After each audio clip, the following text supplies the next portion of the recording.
The military spokesperson Jonathan Conricus has said that Tel Aviv is not trying to displace any Palestinian. He also claimed that the Israeli armed forces are not trying to move anyone from anywhere permanently.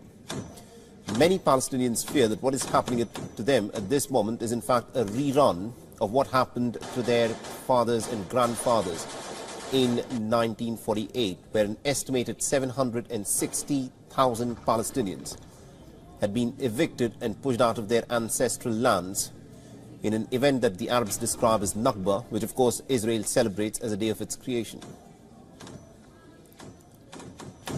Now, the United Nations Rights Chief Volker Turk has voiced alarm that hundreds of thousands of Gazans are being confined into ever smaller areas in the southern part of Gaza. Now, the Israeli army has also released footage showing what it has said are ground and air operations against Hamas targets in the Gaza Strip.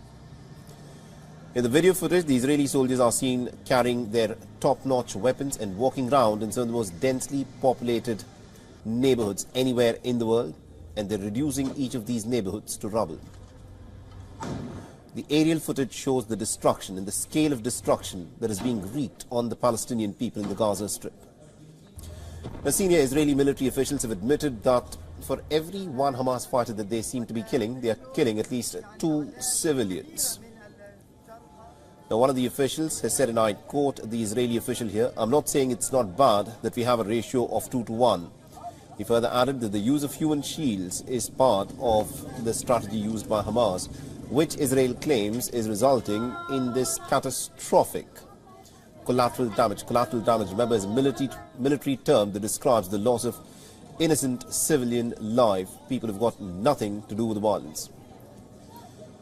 According to Gaza officials, nearly about 16,000 Palestinians have been killed since this onslaught began. 70% of all those who have been killed are innocent women and children. And just the toll on children is just horrific. 6,000 Palestinian children have been killed since this round of violence began. And this does not even take into account the number of children and other people who've been maimed, who've had their limbs amputated. As many as 80% of the Gazan population of 2.3 million people has been uprooted from its homes. And large parts of northern Gaza and now southern Gaza are being depopulated.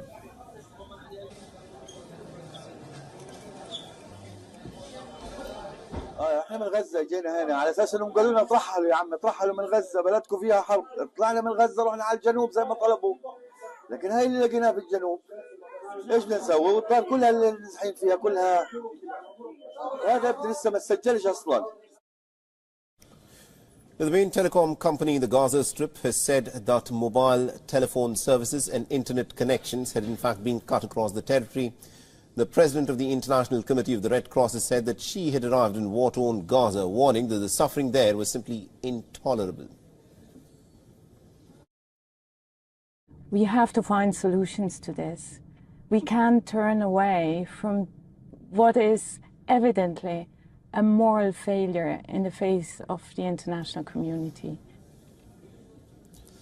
Now, the United States has said that it is asking Israel to let more fuel into the Gaza Strip. Fuel which powers generators for electricity and other humanitarian aid had entered the besieged Palestinian enclave during the week-long military pause. But by and large, for the last 50-plus days, Palestinians have been denied access to food, water, electricity and fuel, essential supplies for human survival. We had some very frank conversations with them about the need for fuel to come in, and we saw some fuel go in Friday. We saw additional fuel go in Saturday, but it's at the level of fuel that we were at before the pause began. We've made clear we want to see it back up, not just to the level of fuel that went in during the pause, but actually higher numbers than that, and are having ongoing discussions with the Israeli government about how to get there. Meanwhile, the WHO chief has said that the Israeli army had told the United Nations Health Agency to empty an aid warehouse in southern Gaza before the ground operations in the area made it simply unusable. But the Israeli army has denied and has refuted the World Health Organization that it had asked it to empty an aid warehouse in southern Gaza within 24 hours. Now, the Israeli Defense Ministry body responsible for Palestinian civilian affairs has said that from a United Nations official, we'd expect at least that they are more accurate. And our correspondent Jody Cohen has been tracking this story very closely for us and has sent us this report from Israel. Take a look. Behind me are 137 chairs representing the 137 hostages still remaining in Gaza. Israel says it wants to return all of the hostages and also needs to ensure that Hamas can't carry out a 7th of October style attack again, which Hamas has said it intends to do. Now, Hamas has said that the death toll in Gaza is over 15,000, and the Israel Defense Forces have now said that more than 5,000 of those are Hamas terrorists and that Hamas hides behind civilian shields. So the ratio of civilian to Hamas deaths appears to be 2 to 1. I spoke to Colonel Richard Kemp, who was in charge of the British forces in Afghanistan earlier, and he says that that ratio is actually better than the Western forces in Afghanistan and Iraq. Nonetheless, there's still concern for every civilian life lost and also for the number of people having to evacuate their homes now in southern Gaza. The IDF has published and printed a map showing hundreds of different zones so it can specifically tell people where the fighting is going to be in order to try and minimize civilian casualties and minimize the number of people having to evacuate. The White House spokesperson John Kirby has said that Israel is making an effort to protect civilians and that not many armies publish in advance where they're going to be striking. And a US team is currently in Israel to discuss these issues and also issues like restoration, governance and security for when the war does finally end. This is Jody Cohen for WION World is One.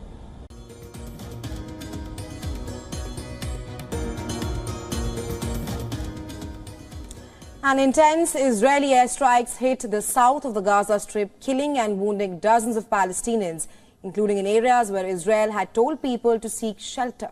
Israeli troops and tanks also pressed their campaign against Hamas in the south of the enclave after having largely gained control of the now devastated northern side of Gaza. Israeli tanks entered southern Gaza near the territory's second largest city of Khan Younis on Monday. Armored personnel carriers and bulldozers were also seen as Israel expanded its operations. The Israeli army said it was taking aggressive action against Hamas and other terrorist organizations in the southern city. Military spokesman Jonathan Conricus said Tel Aviv was not trying to displace anyone. He said the Israeli armed forces are not trying to move anybody from anywhere permanently. Many Palestinians fear a repeat of the displacement of more than 760,000 of their people that took place during the war that led to Israel's creation 75 years ago. The United Nations Rights Chief Officer has voiced alarm that hundreds of thousands of Gazans were being confined into even smaller areas in the south of the besieged strip.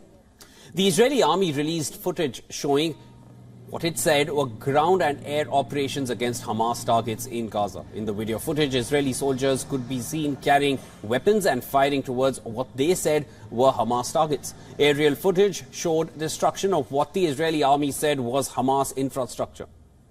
Senior Israeli military officials admitted around 2 civilians have been killed for every dead Hamas fighter in the Gaza Strip. One of the officials said, and I quote here, "I'm not saying it's not bad that we have a ratio of 2 to 1. They added that the use of human shields was part of Hamas group's core strategy. And as per the Gaza officials, nearly 16,000 Palestinians, 70% of them women and children, they have been killed in Israeli strikes since October 7th. As many as 80% of Gaza's 2.3 million people have fled their homes since the Israeli bombing campaign that has reduced much of the crowded coastal strip to a wasteland. احنا من غزه جينا هنا على اساس انهم قالوا لنا ترحلوا يا عم ترحلوا من غزه بلدكم فيها حرب، طلعنا من غزه رحنا على الجنوب زي ما طلبوا، لكن هاي اللي لقيناها في الجنوب ايش بدنا نسوي؟ والدار كلها اللي نزحين فيها كلها هذا لسه ما تسجلش اصلا. The main telecom company in the Gaza Strip said that mobile telephone services and internet connections had been cut across the territory. The president of the International Committee of the Red Cross said that she had arrived in war-torn Gaza, warning that the suffering there was intolerable. We have to find solutions to this. We can't turn away from what is evidently a moral failure in the face of the international community. The United States said that it was asking Israel to let more fuel into the Gaza Strip. Fuel which powers generators for electricity and other humanitarian aid had entered the besieged territory during a week-long truce that ended on Friday. We had some very frank conversations with them about the need for fuel to come in, and we saw some fuel go in Friday. We saw additional fuel go in Saturday, but it's at the level of fuel that we were at before the pause began. We've made clear we want to see it back up, not just to the level of fuel that went in during the pause, but actually higher numbers than that, and are having ongoing discussions with the Israeli government about how to get there. The WHO chief has said that the Israeli army had told the UN Health Agency to empty an aid warehouse in southern Gaza before ground operations in the area made it unusable. On the other hand, the Israeli army denied telling the World Health Organization to empty an aid warehouse in southern Gaza within 24 hours. The Israeli Defense Ministry body responsible for Palestinian civilian affairs hit out and said, from a UN official, we would expect at least to be more accurate.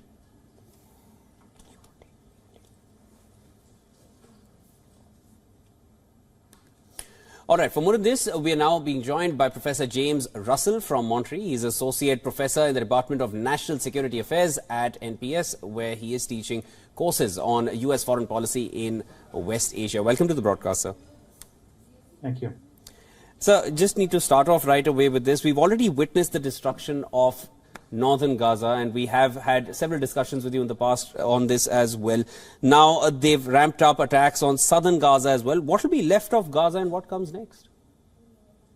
The Israelis are intent on destroying the infrastructure, which is going to make the destruction in the north look like child's play.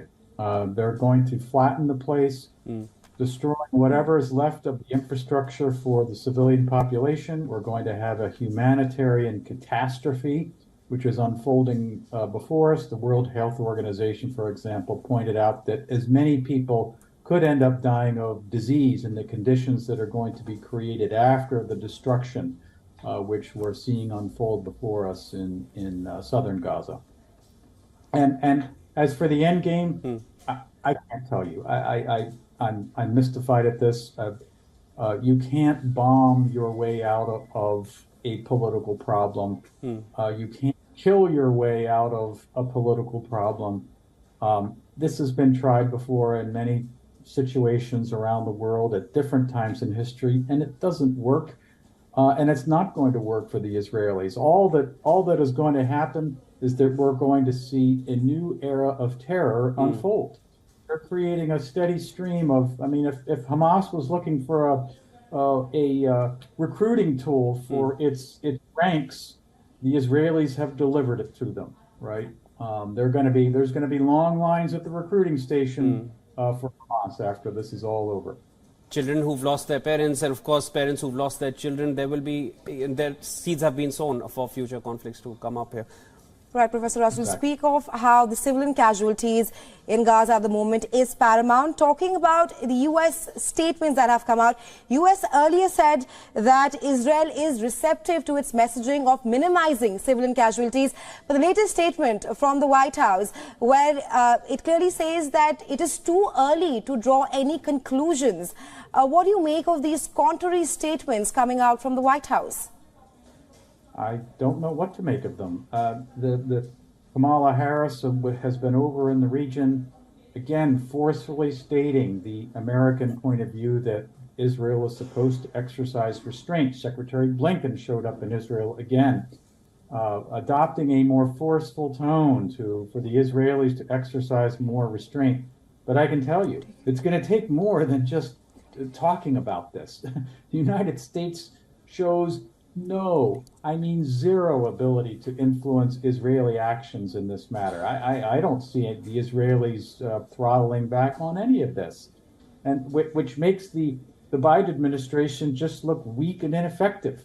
And this whole thing has been a debacle for American foreign policy. to see its closest ally, freely now slaughtering the Palestinians. American credibility is in shreds. You can't make this stuff up, but it's just an unmitigated disaster for the United States and its interests in the region. Professor Russell, also, does this latest offensive, and as you mentioned, one can expect the attacks in southern Gaza to be worse than what we saw in the north side of the Gaza Strip. Will this eliminate any chances or all chances of a hostage deal going forward? It's a good question. It seemed as if Hamas, had placed itself in the position where it was going to offer up some of the hostages as bargaining chips, so to speak, to get these pauses to sort of and potentially create the prospect for an off-ramp, right, for all the parties involved in this. And regrettably, of course, that off-ramp has not been taken by either side, and the fighting has resumed. And this just this is just another of the terrible footnotes to this whole situation, that we could see now the further death of more innocent civilians. Be they hostages or be they innocent Palestinians, whoever it is. It's just the list of bad things that is going on right now in Gaza just keeps piling up, and I don't see this getting better anytime soon. The Israelis are committed to some kind of military solution to achieve a political end that I can't understand what it might be. But this idea, I guess they think they're going to want to occupy Gaza and do so indefinitely, like they've done on the West Bank, and force the Palestinians in Gaza into more refugee camps. I mean, it's just what's the end game here? And I don't think the United States has in any way been effective in helping to outline what this is supposed to be. I just, it's just... One can't bomb their way towards peace. Thank you so much for joining in on the broadcast, sir. Thank you. Right. Professor Russell, always a pleasure to have you here on World DNA with us. Thank you so much for joining in and sharing your insights. My pleasure. Now, while the world leaders are attempting to resume negotiations, Israel Defense Forces are continuing their airstrikes against Hamas militants in the Gaza Strip. Now, there's a stepped focus on South Gaza, with civilians caught in the crossfire. In the latest, Israeli forces raided Kalandia with forces and vehicles. The raid occurred near a checkpoint in West Bank. An ambulance was spotted taking a shop owner to a hospital in Ramallah.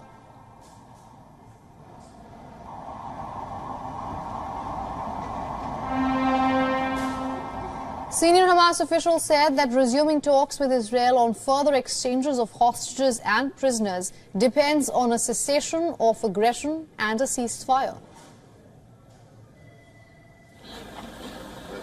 In a bid to renew the truce, U.S. Secretary of State Antony Blinken held talks with Qatari Prime Minister. Both leaders expressed the commitment to renewing truce, while also calling for aid and release of Hamas hostages.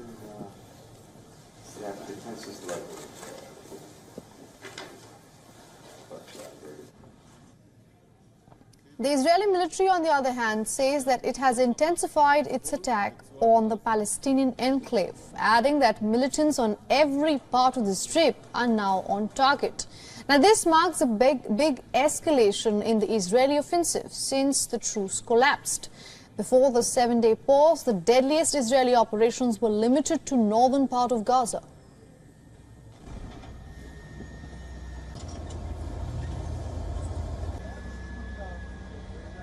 צה"ל ממשיך ומרחיב את הפעולה הקרקעית מול מרכזי הכובד של חמאס בכל רצועת עזה.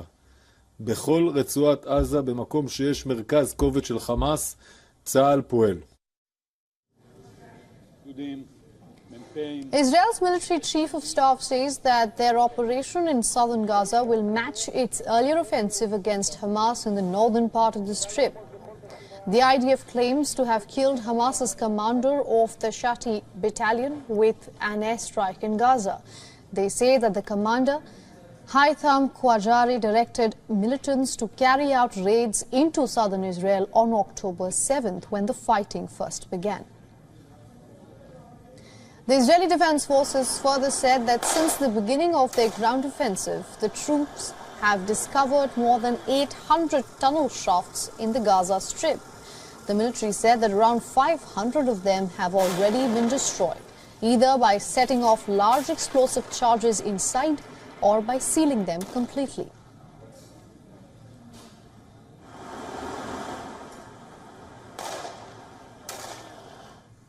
With the attacks intensifying, the humanitarian horror in Gaza is only worsening. Over 2 million Palestinians face death and devastation across the besieged Strip. At least 700 Palestinians have been killed in the past 24 hours. It is one of the highest daily death tolls since the war began on October 7th. From the north to the south, Palestinians in Gaza say that they have nowhere safe to go anymore.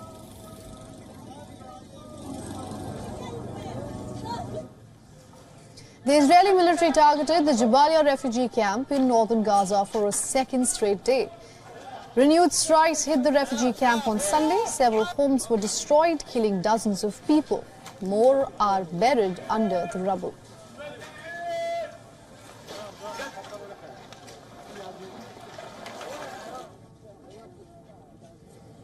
Meanwhile, injured people were being rushed to Gaza City's Al-Ali Baptist Hospital as Israel ordered more people in crowded southern Gaza to evacuate immediately.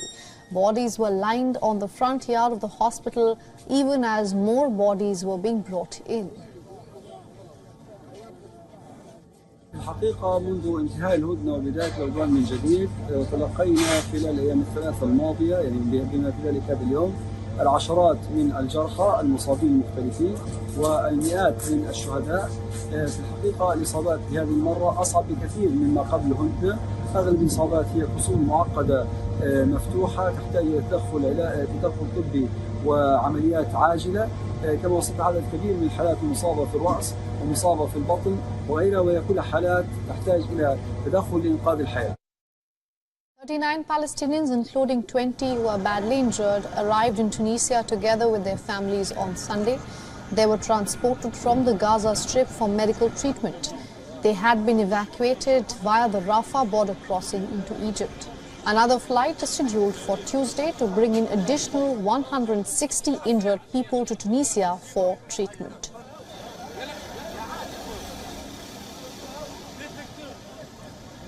Seeing the situation unfold in West Asia, the Iranian foreign minister has expressed prospects of the war spilling over in face of the Israeli attacks intensifying.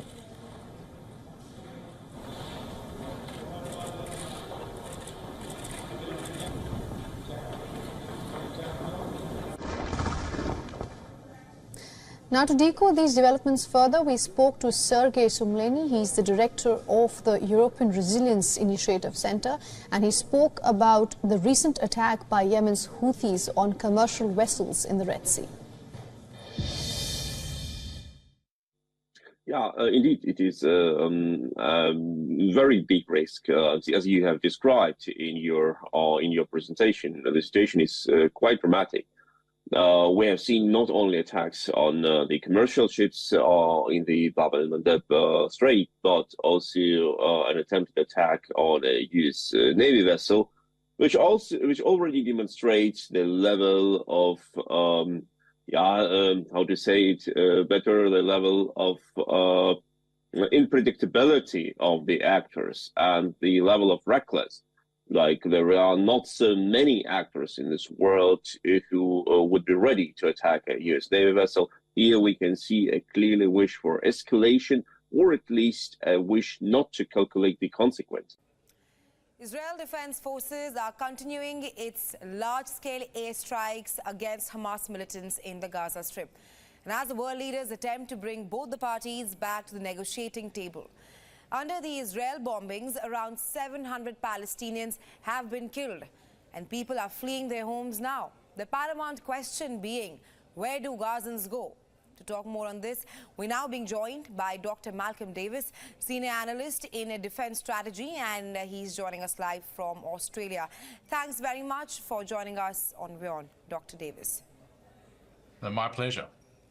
Right, and Dr. Davis, as things stand in the ongoing Israel-Hamas war, Israel has launched an all-out ground operation in Gaza with an aim to eliminate Hamas, while on the other hand, Hamas has made it extremely clear that there will be no hostage or prisoner exchange until the bombings in Gaza stops.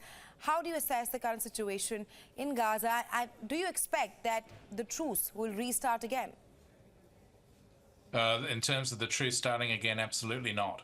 I think that what is clear is that the truce collapsed because Hamas essentially violated it.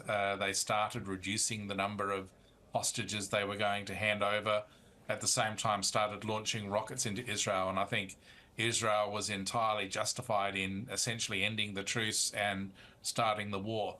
In terms of where it goes from here, I think that you will see Israel continue its war into the south of Gaza. Their goal is to eliminate Hamas as a fighting force, to eliminate the Hamas leadership, including in areas outside of Gaza, and to make sure that Hamas never again is able to threaten Israel in the way that it did on October the 7th. So Israel has to continue the war. For Hamas, they will continue to threaten Israeli forces and launch attacks on Israeli territory. But really, it's going to be very difficult ultimately for Hamas to hold Israeli forces back. I think the challenge going forward is for Israel to avoid creating more opposition to its attacks by causing unnecessary civilian casualties. And that's an entirely different issue, which I think Israel needs to confront. I was just coming to that, the point you made there about the Israeli casualties. At the moment, around 700 Palestinians have been killed in the last 24 hours. And the United States earlier said that Israel is receptive to the U.S. messaging on minimizing civilian casualties. But how possibly can Israel execute that, especially in the congested southern part of the Strip, of the Gaza Strip? Look, I think Israel, in principle, of course, seeks to avoid civilian casualties. No one, except maybe Hamas, seeks to deliberately attack civilians in harm's way. So Israel is trying its best to avoid civilian casualties, but as you quite correctly put out, the geographic nature of Gaza and the tightly constrained terrain, the closed-in urban environment in which large numbers of civilians are sheltering, make it virtually impossible for Israel to advance forward and to launch attacks on Hamas without causing civilian casualties. Hamas understands this, and they are using civilians as human shields. In Hamas's perspective, they actually want civilians to be killed because that helps them. So I think that there is a real challenge here in terms of, on the one hand, Israel in principle recognizing and supporting that call by the United States to avoid civilian casualties, but in a practical sense, at the tactical level, on the battlefield, it becomes virtually impossible for Israel to achieve its objectives without causing civilian casualties. And unfortunately, there's no military technological solution that allows them to achieve that goal. So it is a problem going forward. Right. In a bid to minimize the civilian casualties, the IDF, they have been announcing evacuation orders in Gaza. They have been throwing leaflets as well. The IDF had earlier asked Gazans to evacuate the northern part of the Strip and then move towards south. And now we are seeing that the IDF has intensified its ground operations in southern part of Gaza. So the paramount question that arises here is that where do Gazans go? Well, I think, to be honest, if Hamas should allow them to move south through the Rafah crossing into Egypt, into the Sinai, out of harm's way. Unfortunately, Hamas is not going to do that. The best the Israelis can do, I think, is try to minimize the use of artillery strikes and airstrikes and go in on the ground with infantry forces and basically hunt down Hamas forces with infantry, in other words, troops on the ground. That, of course, puts their troops at greater risk. It also means that maybe there are targets that the IDF cannot go after because the Hamas fighters are well ensconced in tightly controlled defensive positions. So it makes it more difficult at a tactical level for the Israelis to achieve their goals and puts more of their troops at risk of taking fire. But that would be the only way for the Israelis to advance south without causing massive civilian casualties. And I think that the US Secretary of Defense made it very clear that the risk is that Israel turns a tactical victory into a strategic defeat if they cause large numbers of civilian casualties. Right, you listed the challenges that the Israeli military faces at the moment. Another major challenge that the IDF faces is Gaza's tunnel network. In the latest, the Israeli military has found around 800 shafts and says that it has destroyed 50% of it. How do you think that the IDF will navigate through the tunneling network of Gaza? With great difficulty. Those tunnels are very dark, they're very tight. They're probably well laid out with booby traps and mines and so forth. So it's an extremely dangerous environment to be in. I would imagine the Israelis might try and use drones to go into the tunnels to try and find enemy forces rather than going straight in with troops. But ultimately, troops do have to go in to secure the tunnels. The alternative is they blow up the tunnels, which means artillery and therefore civilian casualties. So if the Israelis are trying to avoid the civilian casualties, they have to put themselves in harm's way, and that means going into the tunnels directly and exposing themselves to that risk. Right, and speaking of the recent attack by Yemen's Houthis on commercial vessels in the Red Sea, talk to us about the growing maritime tensions in the West Asian region. Well, you do have this risk of escalation from what is currently an Israeli-Hamas war into a broader regional war that has been present since the beginning of the conflict. Iran is responsible for supporting the Houthis as well as supporting other radical Palestinian and Islamic groups across the region that are attacking US forces, not just at sea, but also in Iraq and Syria. The US response to these attacks has been primarily defensive, and where retaliation has occurred, it's been very limited and very precise. The problem of that, of course, is that whilst that avoids escalation, it doesn't deter Iran from continuing to coordinate these attacks on US and allied forces. So the risk is that at some point an attack will get through and cause loss of life or significant damage to a US or allied interest.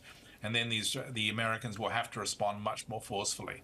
And that's where the danger of escalation comes in. But certainly, as we saw at sea, the Houthis launched a range of missiles and drones, not only at a US destroyer, but also against civilian shipping.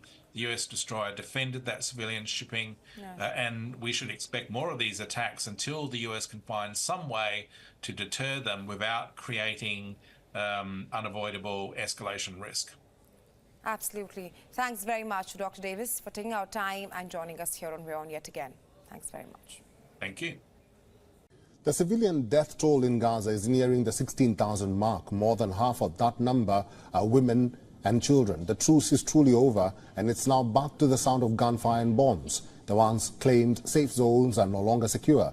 There's no end to this nightmare. It's every man, woman and child on their own to figure out where they will run to. Over 8 weeks into its war on Hamas and days since a week-long ceasefire ended, Israel has resumed a large-scale bombing campaign on Gaza. Residents of Khan Yunis say they are back to the horrors of the war.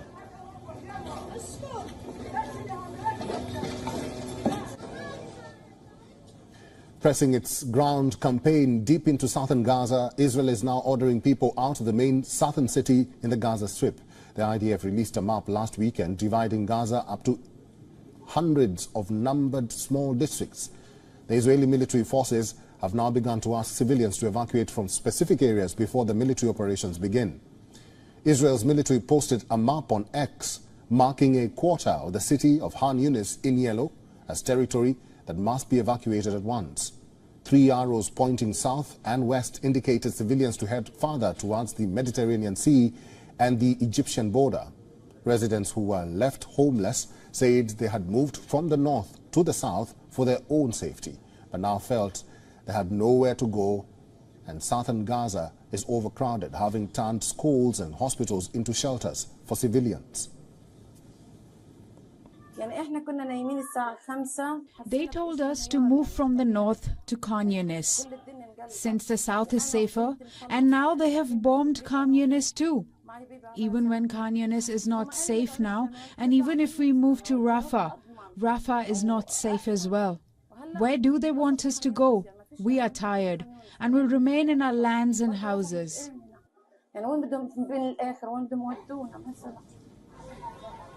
Apart from Khan Yunis, several strikes were also reported at the Rafah crossing. Wounded children were taken to the Nasser hospital in Khan Yunis. The spokesperson for the Ministry of Health described the health situation of the wounded as extremely catastrophic.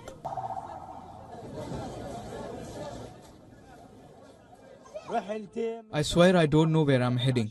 I just want to go near the border so when the wall is destroyed, I can be the first out of here. If I have to take one more journey, other than the one I'm already on, or just take us to the grave and be done with it. Since the war resumed, the Israeli machinery from the Israeli Prime Minister to the military forces has time and again warned about the ground operation and intensity of the war. Israeli authorities believe members of the Hamas leadership are hiding in the city, where hundreds of thousands of people have been sheltering after fleeing fighting in the north.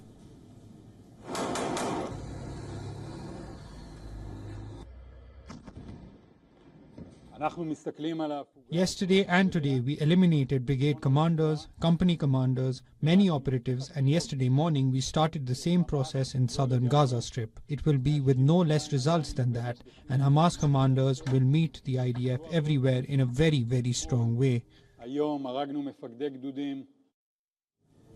Just as claimed by the civilians, a Lebanon-based Hamas official also said that there are no safe areas in the Gaza Strip. He said Israel had lied about there being safe areas in the south as part of a plan to trap the Palestinians with the intention of killing civilians.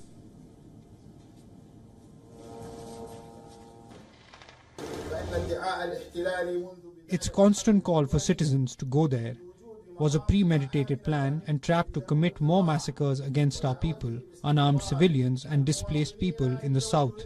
There are no safe areas, nor in the north of the Gaza Strip, nor in the south, nor in any other areas.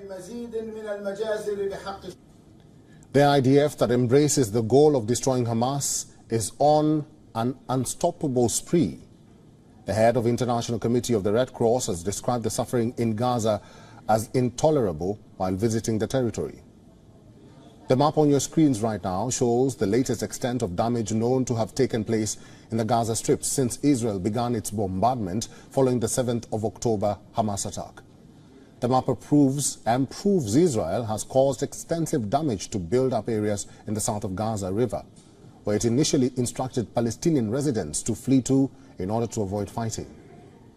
It is evident IDF is moving southwards. The military forces are moving an intensity which proves that they are unstoppable. So, as the war intensifies and it's the civilians who are suffering the most, the big question remains, where will the South Gazans go?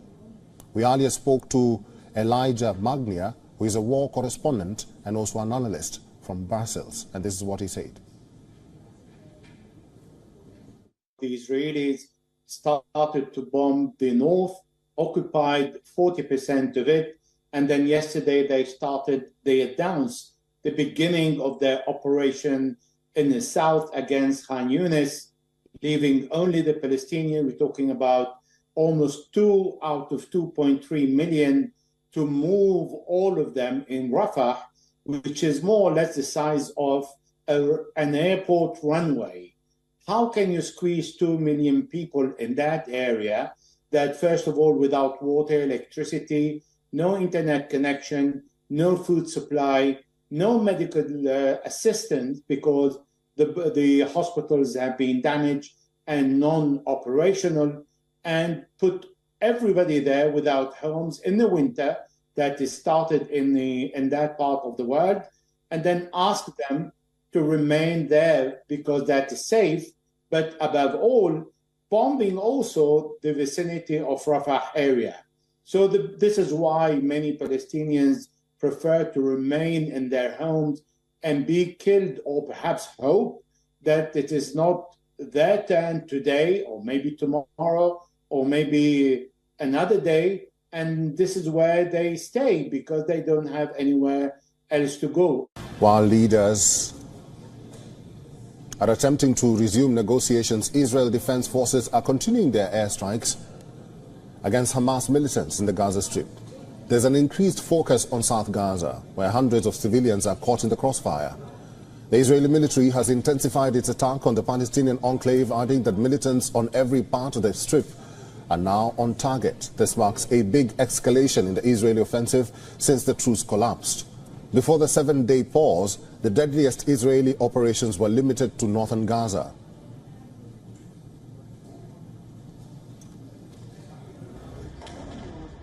צה"ל ממשיך ומרחיב את הפעולה הקרקעית מול מרכזי הכובד של חמאס בכל רצועת עזה.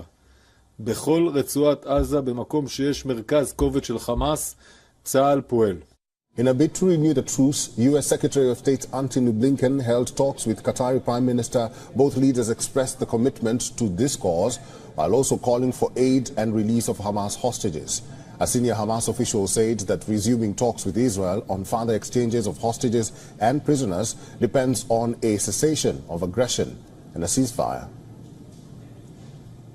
Israel's military chief of staff says that their operation in southern Gaza will match its earlier offensive against Hamas in the northern part of the Strip. The IDF claims to have killed Hamas commander of the Shati battalion with an airstrike in Gaza. They say that the commander, Haytham Kouajari, directed militants to carry out raids into southern Israel on October 7th. The latest, Israeli forces raided Kalandia, which is near a checkpoint in the West Bank. An ambulance was spotted taking a shop owner to a hospital in Ramallah. The Israeli Defense Forces further said that since the beginning of their ground offensive, the troops have discovered more than 800 tunnel shafts in the Gaza Strip. The military said that around 500 of them have already been destroyed, either by setting off large explosive charges inside or by sealing them.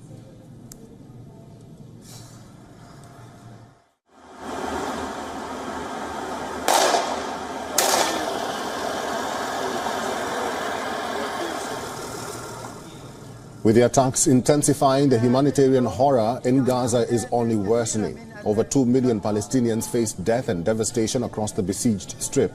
At least 700 Palestinians have been killed in the past 24 hours.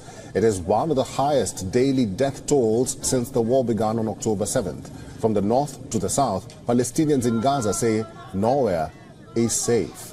The Israeli military targeted the Jabalia refugee camp in northern Gaza for a second day. Renewed strikes hit the refugee camp on Sunday. Several homes were destroyed, killing dozens of people. More are buried under the rubble.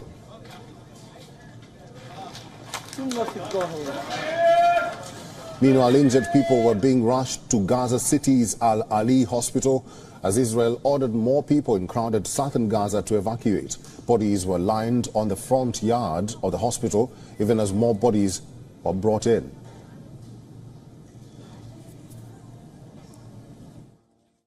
الحقيقة منذ انتهاء الهدنة وبداية العدوان من جديد تلقينا خلال الأيام الثلاثة الماضية يعني بما في ذلك هذا اليوم العشرات من الجرحى المصابين المختلفين والمئات من الشهداء.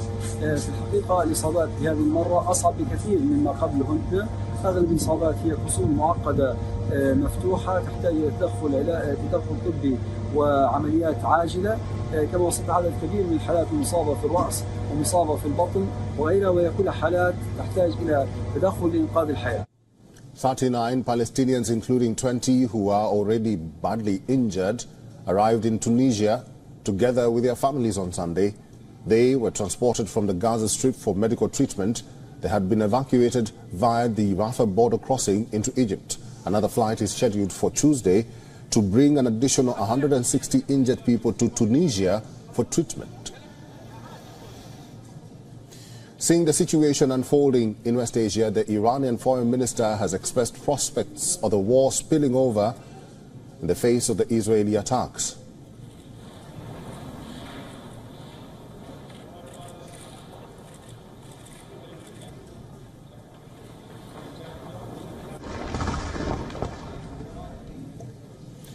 Our correspondent Jody Cohen has been tracking all the developments from the ground. She is now joining us live from Ranana. Hi, Jody. So much is going on right now with the fighting intensifying. A U.S. team is in Israel this week for talks on a post-war Gaza and also the resumption of Prime Minister Benjamin Netanyahu's corruption trial. What can you tell us about the latest in Israel?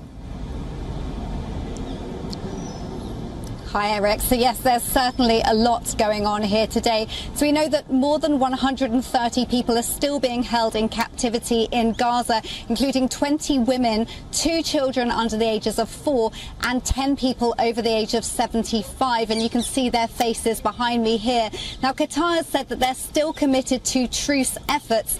Remember, Israel has said that for every 10 hostages that Hamas releases, Israel will release 30 Palestinian prisoners early from prison who have been involved in terror activities, and that there would be 1 day's pause in fighting. But in the meantime, the fighting is still very much ongoing. Rockets are being fired across Israel, including across the south and the centre. Just now we heard loud booms just 2 minutes ago overhead where I'm standing now. The ground offensive is also expanding in Gaza to South Gaza. Israel says it's created a live map to help civilians avoid the areas where there is fighting and also to know where to go to receive aid and shelter. We're also seeing rockets and drone activity from Iranian-backed groups in Syria, Lebanon, Iraq and the Houthis in Yemen over the past couple of days. Meanwhile, as you said, there's a US team in Israel for talks on what a post-war Gaza could look like. Israel has said that it would retain security control in the short term, and there's also been talk of a buffer zone between Gaza and Israel. We've also heard talk of a potential Gaza Restoration Authority, potentially run by Arab states. And in the long term, the goal seems to be for the Palestinians to have the power to govern Gaza with none of the power to harm Israel. But in the meantime, Palestinian Authority President Abbas has faced criticism because he hasn't condemned the 7th of October attack. And Prime Minister Netanyahu is also facing difficult times, as you indicated there. The corruption trial has resumed today. There's been a 2-month pause since Hamas's 7th of October attack, and now the courts have returned to regular activity. But some in the government are saying that this is bad timing because it could distract Prime Minister Netanyahu from the war effort. All right, that is our correspondent Jody Cohen live in Ranana, Israel. Thanks, Jody. Thanks, Eric. Intense Israeli airstrikes hit the south of the Gaza Strip, killing and wounding dozens of Palestinians, including in areas where Israel had told people to seek shelter.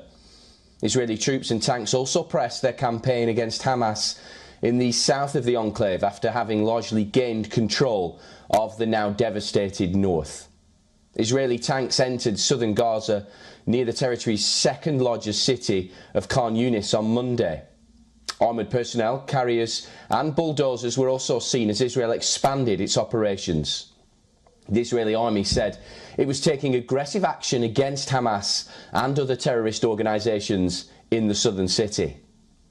Military spokesman Jonathan Conrica said Tel Aviv was not trying to displace anyone. He said the Israeli armed forces are not trying to move anybody from anywhere permanently. Many Palestinians fear a repeat of the displacement of more than 760,000 of their people that took place during the war that led to Israel's creation 75 years ago. United Nations Rights Chief Volker Turk has voiced alarm that hundreds of thousands of Gazans were being confined into even smaller areas in the south. The Israeli army released footage showing what it said were ground and air operations against Hamas targets in Gaza. In the video footage, Israeli soldiers could be seen carrying weapons and firing towards what they said were Hamas targets. Aerial footage showed destruction of what the Israeli army said was Hamas infrastructure.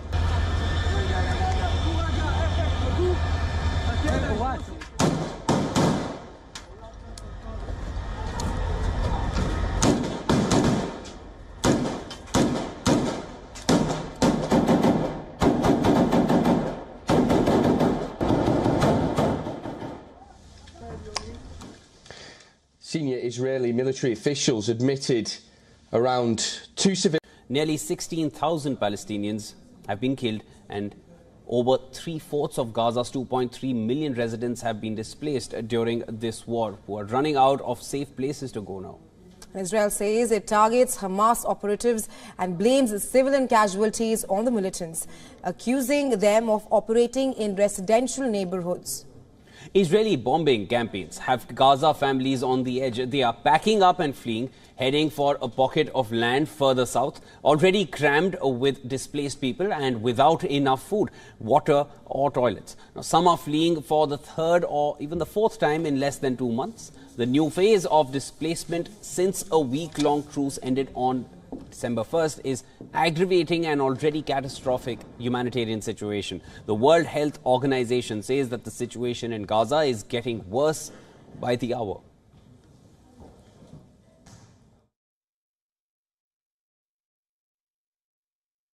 The situation is getting worse by the hour. I mean, like there's intensified bombing going on all around, including here in the southern areas, Khan Yunis, and even in Rafah.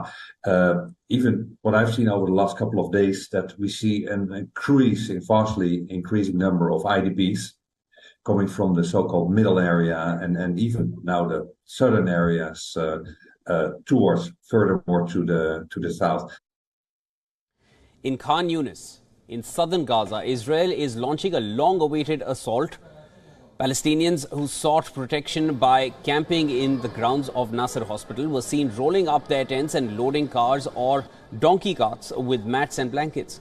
Rafah, further south on the border with Egypt, is one of the last remaining areas where the Israeli military has said civilians could go to escape the fighting.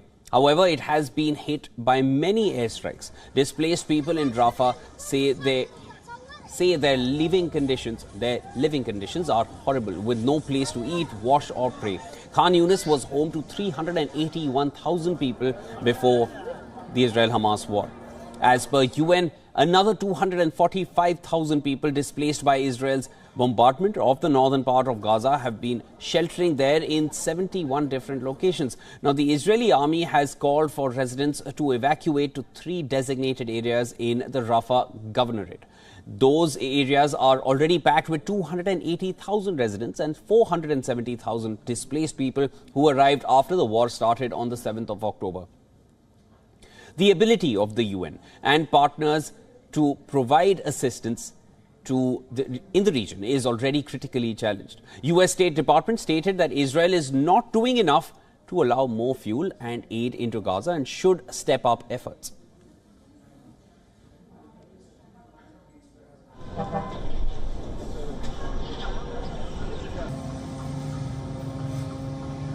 The level of assistance that's getting in is not sufficient. It needs to go up, and we've made that clear to the government of Israel. The level of fuel that is going in is not sufficient. It needs to go up, and we have made that clear to the government of Israel. In a call with Benjamin Netanyahu, UK's Prime Minister expressed his disappointment about the breakdown of the pause in fighting in Gaza. Rishi Sunak stressed the need for Israel to take greater care to protect civilians in Gaza and for humanitarian aid to be allowed to enter the Palestinian enclave. The Hamas-run health ministry stated a strike on South Gaza school killed at least 25 people.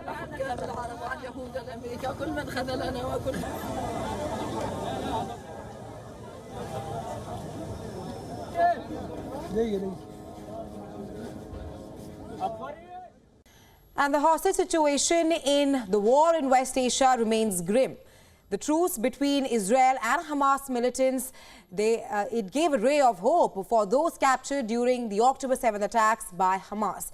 But since the truce ended on the 1st of December, the world leaders are attempting to resume negotiations, although there might be a setback in their attempts after new allegations made by Israel on hostages being drugged and of sexual violence committed against women during the October 7th attack on Israel. Let's read more about this latest claim made by Israel. Well, according to Israel's health ministry, Hamas militants drugged the hostages who were released during the ceasefire. Well, they said that they did so because they wanted the captives to look happy during their transfer to the Red Cross in Gaza. Well, Israeli ministry officials told the lawmakers at a hearing of the Knesset Health Committee that the captives were tranquilized as a part of the militant group's propaganda to make it seem like the hostages were treated well. Moreover, according to the head of the health ministry's medical division, the hostages were administered a drug called clanzapam. Now, this drug, it is a mood-enhancing drug used to treat seizures and panic disorders. This was a drug which was given to the Hamas captives. Now, there are more disturbing allegations made by Israel. Well, according to reports, an Israeli women's rights campaigner, sexual assault was also a part of an atrocities-filled rampage by Hamas and other Gaza militants. They say that they saw footage of women in several locations whose condition left them in no doubt that they had been raped multiple times. Israeli police say that they have so far gathered more than 1,500 testimonies from witnesses and medics regarding this. Let's now take a listen to the head of Israel's women's rights group on what she says about the disturbing allegations of sexual violence on the Hamas militants made by Israel. Take a listen. The denial of the atrocities committed by Hamas on Israeli women by women's organizations around the world is a denial not only of our humanity, but of the values that we have all worked so hard to bring to light.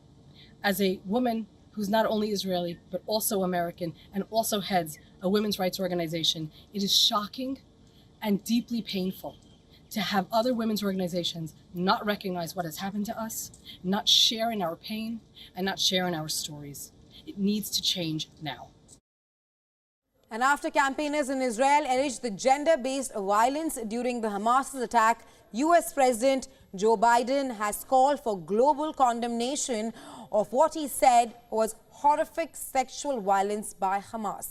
Meanwhile, Israeli Prime Minister Benjamin Netanyahu said that he had heard stories of sexual abuse at a meeting with hostages returned by Hamas.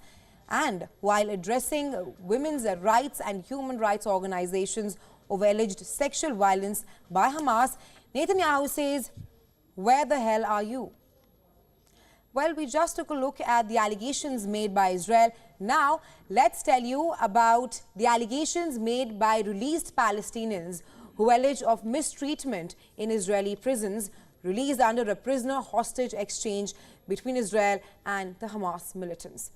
Well, former Palestinian detainees, they describe their stay at the Israel prisons, which was endured with beatings, deprivation, and a radical worsening in conditions in Israeli jails. The released women prisoners, they also claim that they were denied basic needs which they require for themselves.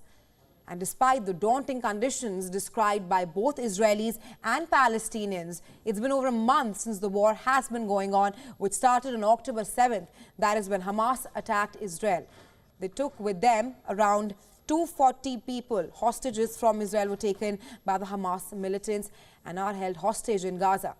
The hostages are from more than 40 countries, and they include people from all ages, from a child to an elderly. They are among the hostages who have been held captives by the Hamas militants. Of these 240 hostages taken in by Hamas militants on October 7th, around 105 Gaza hostages have been released so far. And this was during the Qatar-mediated truce, which ended on Friday. Meanwhile, Israel released around 240 jailed Palestinians. They were released under the hostage prisoner swap, which was again mediated by Qatar. And the latest from the Israel-Hamas war. Israel says it has now further expanded its ground operations in Gaza. It is operating in multiple Hamas strongholds, both in northern and in the southern Gaza Strip. As a result, the Gaza Strip continues to be under intense Israeli bombings. אנחנו הנחינו את צה"ל להמשיך במלחמה. לוחמינו מרחיבים את הפעילות הקרקעית נגד חמאס בכל מקום ברצועה, כולל בדרום הרצועה. Well, the IDF says it has been operating in Hamas strongholds in the areas of Jabalia, Shujaiya and Khan Younis, where it has destroyed militant infrastructure and also eliminated Hamas militants. The army says that they have gained control of central Hamas positions in Jabalia over the past day, as well as located weapons and terrorist infrastructure, some of which was found in civilian buildings, including a school. Now, as the Israeli offensive expands to southern Gaza, the city of Khan Younis is particularly witnessing huge devastation at the moment. The IDF described the past day as the most intense day of combat in 5 weeks of ground operations against the Hamas militants in Gaza, in what appeared to be the biggest ground assault in Gaza since the truce broke down.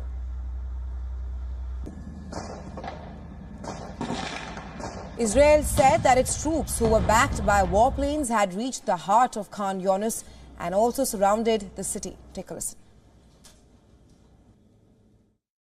בחלוף 60 ימים מפרוץ הלחימה, כוחותינו מחתרים את מרחב ח'אן יונס בדרום הרצועה. אנחנו ממשיכים במקביל להעמיק את ההישג גם בצפון הרצועה. Meanwhile, Palestinian Islamic Jihad group has released a video showing its militants fighting in Khan Younis. The militants can be seen shooting guns and operating rocket launchers in the video.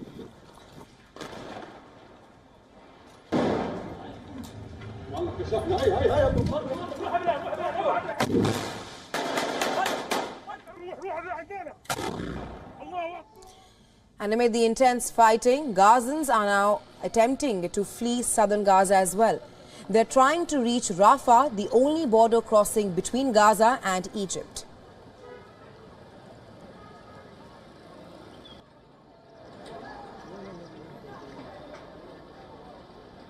احنا في وسط مدينة خان يونس، منطقة كلها يعني فيها سكان عاديين، لا فيها ولا حاجة، تمام؟ كلها اتدمرت. قذائف ومدفعيات، كل الغزاوة اللي عنا الجايين من غزة ومن الشمال، اغلبهم ميتين واغلبهم شاردين، الناس سابت اولاد ضايعة صغار، في ناس بدور على اولادها. The offensive also continues in northern Gaza. The IDF has released a video to show Hamas's continued exploitation of the civilian infrastructure in Gaza City. The video on your screens right now has been released by the IDF, and it shows how the Al-Shati camp in the city is being used by the militants. The IDF says that the schools and civilian buildings are used to launch rockets, store weapons, and also carry out attacks against Israel. המשרד של המנהלת, שבתוכו מנהלים לחימה ומפעילים פה את כל המערכת. ופה, ממש פה, במקום הזה, נמצאו אמצעי לחימה רבים, ועוד תשתיות של חמאס, שממש עזרו להם להכין את כל המערכת שדיברתי עליה מקודם.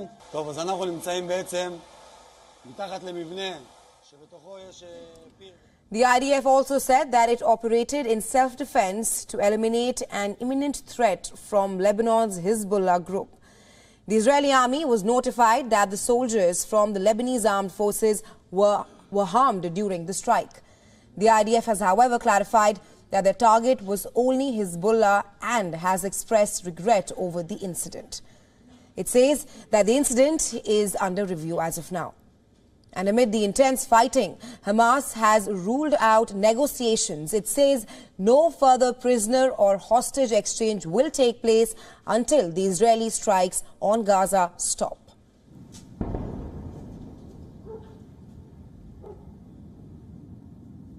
ونجدد هنا التأكيد أنه لا تفاوض ولا تبادل إلا بوقف العدوان على شعبنا وقطاع غزة الصامد الصابر. ونحمل هنا نتنياهو كامل المسؤولية عن حياة الأسرى والمحتجزين الصهاينة بسبب تعطيله استكمال صفقة التبادل واستئنافه للعدوان على غزة. Well, Israel has now revised the number of hostages that are held captive by Hamas to 138. Previously, the Israeli officials had said that 137 hostages were still inside the Gaza Strip, and that included 20 women and 2 children. Israel has not provided the details concerning the 138th confirmed hostage or how Israeli authorities were able to verify their status. Meanwhile, the Israel police has released video footage of eyewitness accounts describing the incidents of sexual violence conducted by Hamas during its attack on October 7th on Israel. Israeli Prime Minister Benjamin Netanyahu has now urged women's and human rights organizations to act on it immediately, stating that he did not hear the outrage. I say to the women's rights organizations, to the human rights organizations, you've heard of the rape of Israeli women? Horrible atrocities, sexual mutilation? Where the hell are you? I expect all civilized leaders, governments, nations to speak up against this atrocity. U.S. President Joe Biden has also repeated the calls for action against Hamas for the acts of sexual violence. Biden said that the accounts of unimaginable cruelty had been shared over the past few weeks by Hamas. And that being said, U.S. has also taken a rare action against Israeli settlers. It is now imposing visa bans on people involved in violence in West Bank. The officials say that this has been done after several appeals for Israel to do more to prevent violence by the Jewish settlers. The visa restriction policy targets individuals believed to have been involved in undermining peace, security or stability in the West Bank, either by committing violent acts or actions that restrict civilians' access to essential services and basic necessities.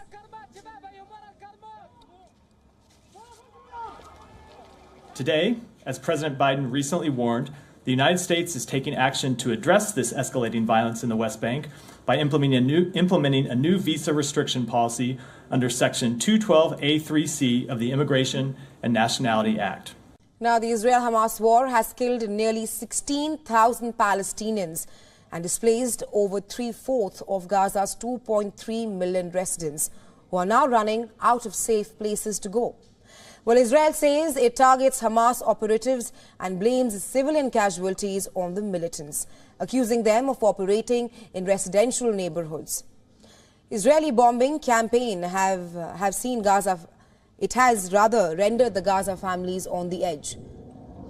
They're backing up and fleeing, heading for a pocket of land further south, already crammed with displaced people and without enough food, water or toilets.